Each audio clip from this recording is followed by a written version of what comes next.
in Order 36, beginning with Sinn Féin. And again, I'd ask for your cooperation in relation to the time limits. So, Eoin Broin.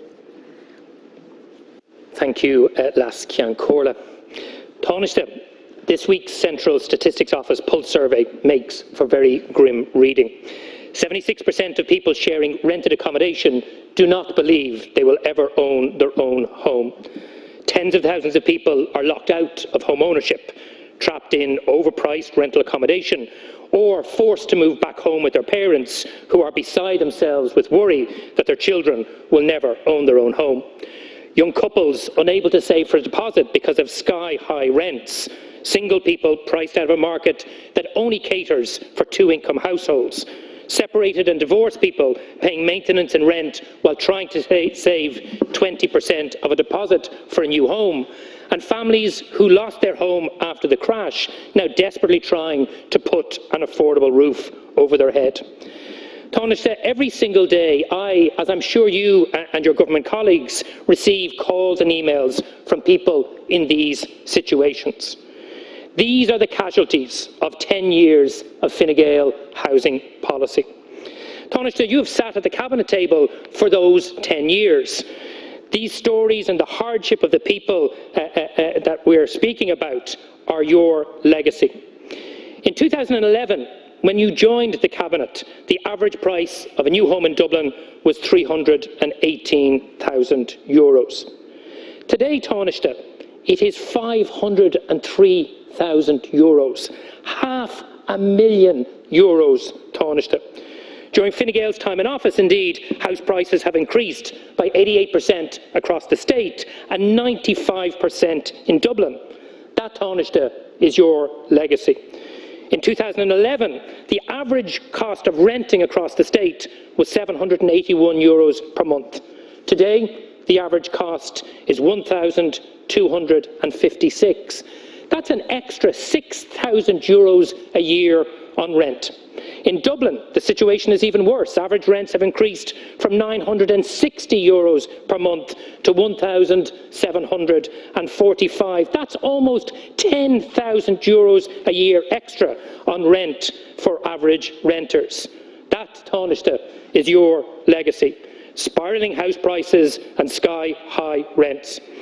When you were elected leader of Fine Gael, you said you wanted to represent those who get up early in the morning to go to work. The only people I see your government represent are big developers and big landlords, throwing around sweetheart tax deals and sweetheart land deals like confetti. I have to say it's become increasingly clear that Fine Gael is not the party of hard-working people. It is a party of privilege, a party of the very well-off, and a party of ever-rising housing costs. In fact, when asked about rising house prices last week, what did the Taoiseach suggest? That things really aren't as bad as the opposition is saying. That the solution is to saddle working people with ever greater levels of mortgage debt. Is the Taoiseach really that out of touch? Does he not understand the depth of the crisis that he himself has created? So, Taoiseach, it's time for you to accept that your housing record is one of failure, that 10 years of Fine Gael housing policy has made the housing crisis worse, and that if you keep repeating the mistakes of the past, then things will only get harder. It is time, Taoiseach, to give renters and those seeking to own their own home a break. So will you now accept that the only way to deliver genuinely affordable homes for working people is to follow the advice of Sinn Féin, the NTMA and the ESRI, and to double direct state capital investment in public housing to deliver 20,000 social and affordable homes annually until this crisis is over? Thanks, Deputy. The fact that you have to go out of your way to misrepresent what I say and misquote me really is emblematic of how dishonest and how two-faced you and your party are when it comes to the issue of housing. What I said was a statement of fact, but I did not say under any circumstances that I thought it was desirable that we should see house prices rise further or get back to the level that they were 14 years ago. And what you misquoted me in saying was totally incorrect, absolutely incorrect, and you should withdraw it from the record. It's not the first time that your party has deliberately twisted, misrepresented and deceived comments made by government ministers in relation to housing, because that's the only way you can gain traction, particularly online. And it's a real shame that that's the way you behave, and it's beneath you, quite frankly, to misrepresent things that people say in this House for political purposes. I'm somebody who believes in home ownership. 65% of people in Ireland, thankfully, do own their own home. Nothing to do with Sinn Féin. It's because of policies and decisions made by my party and the Fianna Fáil party and Labour and Greens and others in years gone by. But I know that's not a reality for hundreds of thousands of people in this state, for whom home ownership is a dream, a distant possibility. And that has to change. And I get that, and the government gets that too. And that's why we've taken actions in order to help people buy their first home. For example, the Help to Buy programme, which has helped tens of thousands of people to get a deposit to buy a home, something opposed by Sinn Féin. The Rebuilding Ireland Home Loan, for example, helping people to get an affordable mortgage, something that I think we need to build on and make more available to more people. And also the rent pressure zones, limiting rent increases to no more than 4% in areas where rents are high and rising. And that is currently under review, as you know, and we'll see if we can do more in that regard. In contrast, Sinn Féin, your own local authorities, your own councillors in Northern Ireland, actually voting to increase the rents. That's the kind of hypocrisy that we see from you and your party. Of course, the main part of the solution, and it's not the solution on its own, is more supply of more housing of all forms. Social housing, to help people get off the housing list, doesn't just benefit people coming off the housing list, it benefits society as a whole, because it frees up rental properties for others, reduces competition for private housing in the general housing market, and helps first-time buyers too. And that's why between 2016 and 2019, when my party held the housing brief, we increased the supply of social housing tenfold, from about 600 a year to about 6,000 a year. And now we're aiming to go higher under this government, if possible, up to more than 10,000 a year, but there are constraints, and you know that better than most. Cost rental for the first time, initiated by my party, and a scary road. You'll see the first people occupying cost rental properties very, very soon. Nothing to do with Sinn Féin. And this government is going to build on that, and you're going to see a lot more cost rental as well.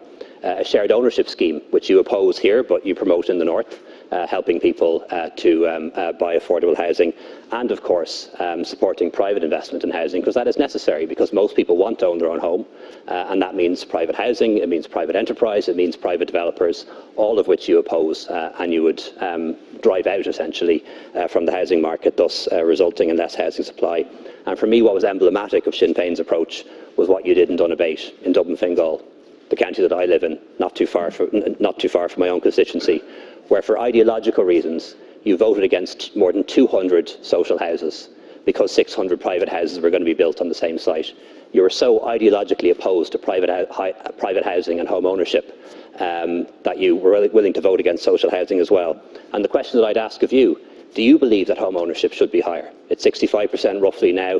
Do you think it should be higher?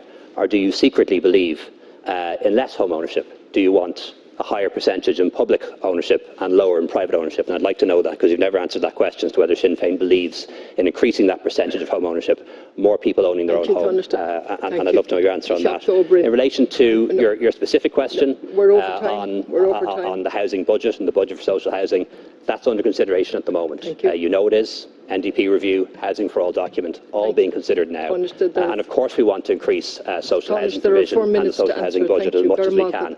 But there are other demands too, and you know that. Health, education, welfare, all have to be catered for. There are 4 minutes to reply. Broin, 1 minute. Thank you very much, Last Cian Corla. I have to say, if ever there was a lesson in Orwellian doublespeak and dishonesty, we've just heard it from the Taoiseach. The key problem is this. Almost every single policy that this government has introduced has pushed up house prices and rents. Help to Buy pushed up house prices. Rent pressure zones pushed up rent prices. And the shared equity loan scheme, which we'll debate later on today, has been criticised by everybody, including councillors in your own party. Sinn Féin is the only large party on the floor of the Dáil who year after year has said build 8,000 affordable homes annually. And to answer the Taoiseach's question directly, half of those, 4,000, would be affordable purchase for aspiring homeowners. How many affordable homes has this government delivered for renters and purchasers in 10 years? Not a single one through any government scheme. So Leo, It is time to wake up and realise the extent of your failures. It is time to own up to the misery and heartache that you're causing tens of thousands of families, and correct the error of your ways and invest in the homes that working people desperately need and rightly deserve. I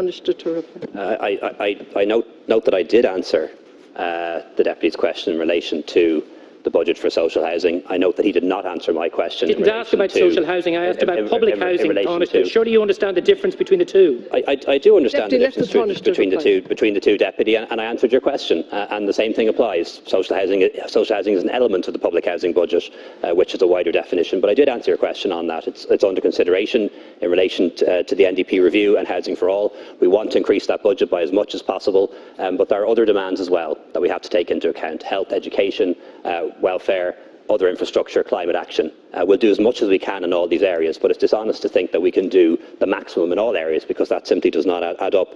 But the Deputy did not answer my question on whether his party supports trying to achieve 70% home ownership, because he doesn't. He pretends and masquerades around the place, pretending to be somebody. 4,000 affordable purchase homes a year. How many have you delivered, Taoiseach? Interrupting me. How many? You've delivered zero, Deputy. You've delivered zero, and in Northern Ireland your shared ownership scheme is not dissimilar to ours. But again, the Deputy interrupts me, barracks me. He won't answer the fundamental question that Sinn Féin won't refuse to answer. Do they actually agree in increased home ownership? Do they want to see 70% of people owning their own homes in Ireland? No, they don't. And if you look at their housing policy, particularly when it comes to affordable homes, their policy for affordable homes is leasehold, not freehold. If you buy an affordable home from the government scheme, you will own it. If you go for the Sinn Féin scheme, you won't own it. Sinn Féin wants to be your landlord. There is no point in having time limits. There is no point in having a chairperson here if we're not going to comply with them. Please.